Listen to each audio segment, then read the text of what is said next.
Magistale, pa su saobraćajnice prvog reda očišćene, a sporedne ulice i dalje su zavejane. U celoj Srbiji olujni vetar i sneg pravili su smetove na putevima, a čišćenje nije uvijek davalo rezultate.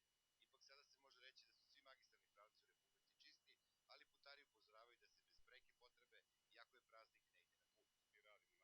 Mi radimo naravno i za praznik, moraju imati zimsku opremu, znači dobre gume i pridržavati se strogo postavljenih saobraćajnih znakova, odnosno signalizacije.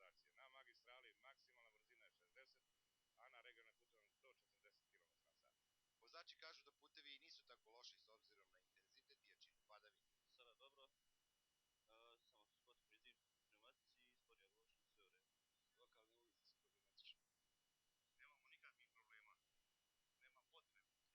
Samo opušteno i polako da vozi i to je to.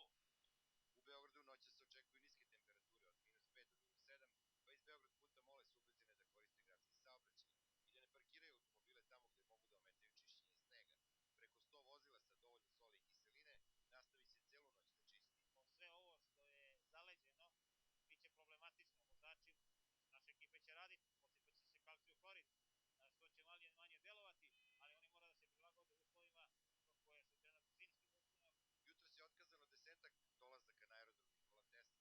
Putnici su prebačeni na popodnevne letove, a oni koji su izgubili konekcije biće smešteni do sutra u beogradske hotele. Prvi avion poletao je sa Surčina oko 10 časova, a brigada za čišćenje snega aerodroma Beograd celu noć je vodila bitku sa snežnom olujom, koja je ugrožavala bezbednost leta. Naše snage su neprekidno radile još jutros od 3 časa. Uspeli smo da poletnu svetlu stazu održimo u stanju prihvatljivom za poletanje i sletanje.